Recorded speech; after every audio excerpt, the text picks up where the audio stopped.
to set number 3 here on Foxtrot Labs between Dream and Dark.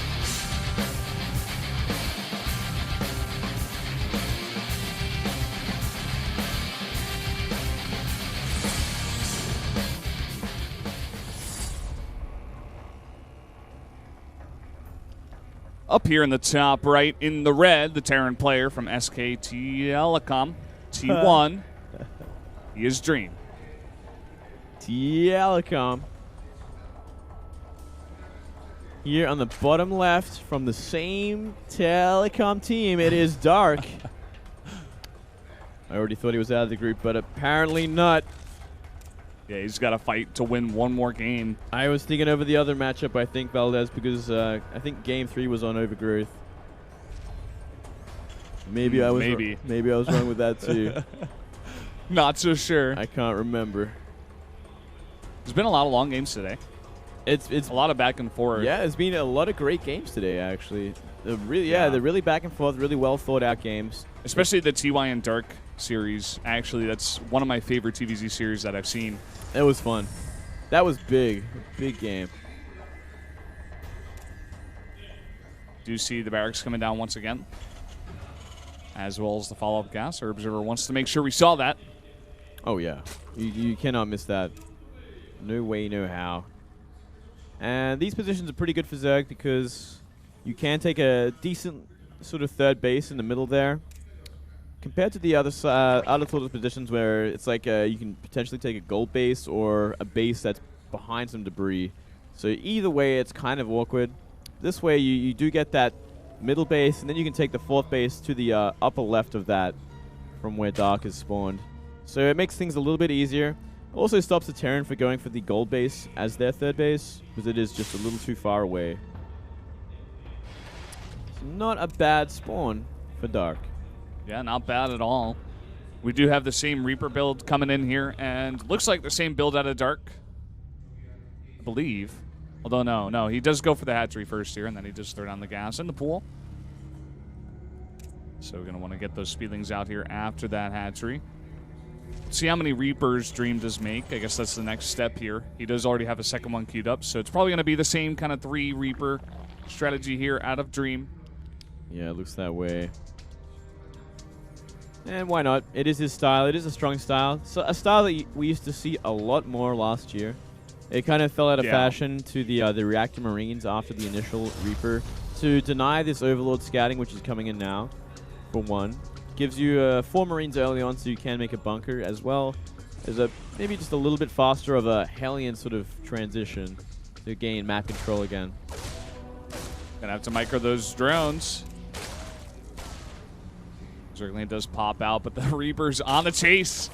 And nicely done there by Dark. Does put down the Sport Crawler. Now the lane's getting some decent hits onto the Reaper. They do want to go back on creep, though. Yeah. Nice micro from both players. And going for that gas before pull will give the Reaper like a tiny opening to do damage to drones.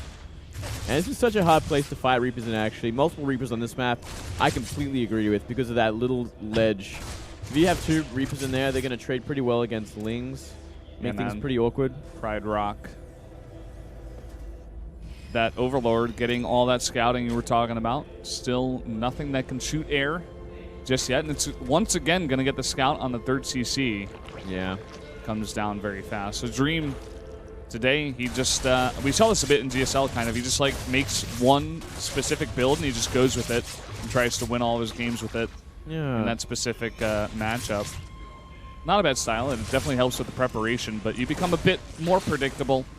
So that is the one side. It could definitely be a problem, yeah, especially against maybe a more aggressive Zerg player. If he was like playing against like Shine or something, Shine would have just gone for like Roach Bane all in 3 games in a row. He probably would have done like Life even. He would have done that anyway, but still, like he'd have a reason to do it this time. I mean, we saw Dark kind of react in a similarly aggressive style with the Roaches, but I'm not sure if Dream's going to fall once again to the same kind of style, if he's going to get tricked by it. Do see the 3rd hatchery coming down and no Roach Warren. He's not really able to set up a wall on this map either, so. Yeah, I certainly doubt we'd ever see that one again in a best of 3. That's kind of just a once-off big mind game kind of play. If that gets hard counted, like you just lost the game. Yeah, I wouldn't be surprised to see Dark just go for a straight up game here, try to get the scout and make sure he's not going for mech once again. I mean, definitely do not want to get that late scout on that as well, and just try to play straight up against Dream. I think Dark has a lot of confidence, even at times cockiness. Especially you get to see this in the kind of the group selection stages where he's like, "Oh, I can kill you. Like it's no big deal, TY. You know, I'm gonna bring you into my group. Actually, let's go head to head." And he does win. So this guy definitely had a lot of confidence, and I'm sure against his teammate he will also have a bit of confidence. We're now seeing everything converge on this third hatch. And with 3 Reapers, you can potentially do a lot of damage to it, but we do see 3 Queens in position for it. The creep is like just barely not close enough. Oh, a bit of Ling run by here, but the aliens will be able to clean that up pretty easily, or at least push it back. First Banshee out on the map here. And you were saying in that first game, you know, if you can take out some Reaper, it's definitely beneficial thing for the Zerg, but this time all the Reapers are kept alive, and he's got 4 Hellions, maybe 6 now even in total, and that Banshee. So this is a pretty heavy harassment force here from Dream. He's kept everything alive. Yeah, this is a lot of potential damage. That's why we're seeing Roaches come out. 5 Roaches on the map. They're going to get down there pretty soon to start dealing with this. Now the Banshee's here. It's going to help against the Roaches as well. Oh, Queens. On that Banshee in. You see Dark stabilize on his third base. Not going for the Roach upgrades this time. Going for that melee upgrade. Oh, so close. Yeah, that's unfortunate there. I don't believe that Dark actually got a follow-up scout into what is in the main base of Dream. But we do see that it is bio. So Dark is making the right choice here. Still that 1 gas in the main. I know it bugs you so much, Moonglade. It eats me alive, man. I don't know what's going on with that.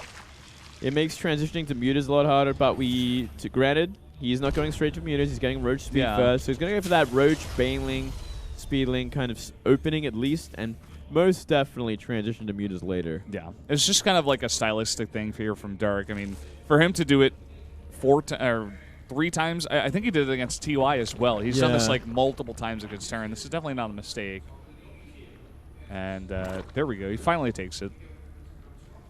Making Moonglade happy. He's nodding his head. A bit happier now. Just a little bit. And yeah. What is he going to... I guess like he's going to go for a big attack with this Roach speed. I feel like he must be, right? I doubt he's going to be simply using them to defend. Usually when you add Roaches like this to get Roach speed, it could just be to utilize the Roaches that he's already made, because he has made 5 of them. Maybe just to make them a little bit more useful with the rest of the army, he'll upgrade their speed. It isn't too much of an investment. And that Spire is the 3rd done at this point. So he plans to transition soon. He's going to have more than enough bank.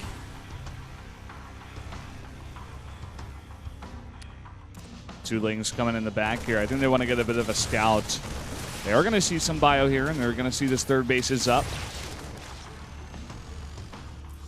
We do see some Banelings now morphing, getting ready to deal with this pretty heavy force here. Not so much bio, but all those Hellions as well as the Reapers and the air units as well mixed in. It's going to make this pretty hard to defend. Yeah, it's gonna be annoying, but any sort of Banelings is just going to have to run it for its life, essentially. Ooh, really nice hit there on about 3 of those Hellions in the front. Yeah. Gonna push this back quite easily. Just kind of like a creep sniping task force there. Now we are seeing a drop with the Widowmine go towards that natural. It does already have a Spore Crawler, mind you, but every other unit's out of position. Yeah, Dark just kind of staying in the middle there, defending at his 4th and 3rd base. This could be a potentially nice drop here in the natural. Let's see how much damage it gets done. Spore Crawler does unroot. At the wrong time. And he's going to have to pull everything. Pull his units back. No drones going down just yet. Maybe 1. Maybe none. Oh. Big hit on those Roaches. Yep, able to get 2 kills here, but this will be cleaned up or at least pushed back for now. Another follow-up drop coming in at the 4th base, but already Dark has a lot of units over here. Where's that detection? None just yet. Doesn't look like there's any Widow Mines in that mix anyway. We're going to push on, maybe destruct those or kill those rocks maybe. And go for a bit of a push here. Yeah, he's trying. These roaches are going to help out actually a lot against this kind of style of drop. We've got to deal with units being ferried down. We're going to see the wraparound now. It's a pretty small army, so it can get destroyed pretty quickly, especially with mutas coming in. Yeah. Getting rid of the Banshee. 10 mutas in here, one going down, another one going down, in fact. Oh, hold on a second. Pretty decent concave. Not a lot of banelings in this mix either. One kind of hidden there behind the roaches. And Dream trading quite nicely here, actually. Yeah, he is definitely in big control. We do see a bit of a bank finally getting spent, but the fourth base went down because of this. Uh-oh. Even these couple of Marines getting a lot of damage there at that Queen. Now able to pick off another Overlord at the same time. So Dream, as long as he can push on with this, he's already done a lot of damage. Let's see how much more he can do. Well, another off position, losing more mutas actually. Triggering all the Widow Mines, but not committing to anything just yet. Gonna go for it now. Should be able to clean this up, but more and more units are parading across. Banelings rolling forward now off the creep. The Mutas just targeting down a lot of these medevacs, in fact, doing a decent job of that. He's still got a lot of medevacs in the mix, actually. And now because he did lose that fourth piece, he's going to take the fourth and fifth at the same time, attempt to keep one of them up. And at best, keep both of them up. While that was all happening, 2-2 just finished for both players. Drilling Claw upgrade is also a huge upgrade that's going to be in play in just a moment, especially when it comes to this drop moving down the south side of the map, as well as this parade push across the map. It just makes Widow Mines that much better. Means they can burrow in a second, and they can be ready for any moment, even if they get jumped on. Here we go with this drop. Mutas are on top of it, though. Going to try to burrow down here, but they do both get picked off before the Drilling Claws upgrade is even complete. So that whole drop not doing much damage at all. I believe there's one still over there at that fifth base, but it's going to be cleaned up. Oh! Ooh. Overseer not as fast as the Mutas. Gonna have to be careful about that. While this is happening as well, Dream is going with that fourth base, and he looks like pretty primed to take this. There's not really much that's going to threaten it. These Mutas are coming across the map, but there's already Marines in place. A lot of Marines. And this army down south towards this newly made fourth base, not looking to...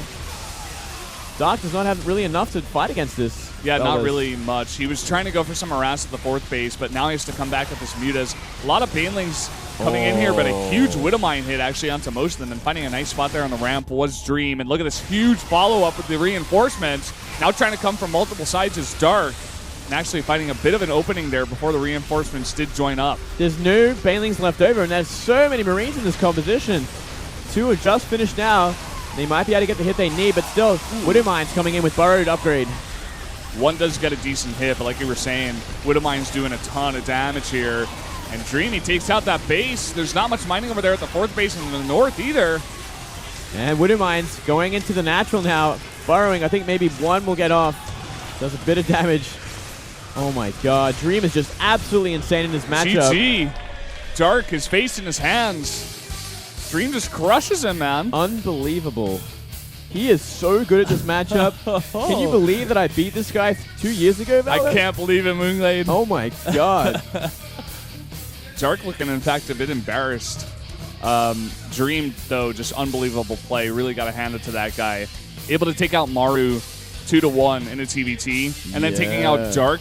This guy, who arguably right now doesn't have the biggest name. He's known as a big up-and-comer, of course, on SKT, but he takes out both Maru and Dark, arguably, like, both in the top two of their respective races in a best-of-3. That is unbelievable. It really is. It's a massive achievement, and it must be the most frustrating thing in the world for Dark, because no doubt he's one of the big dogs on the team, and losing to one of the younger players and stuff must be so frustrating.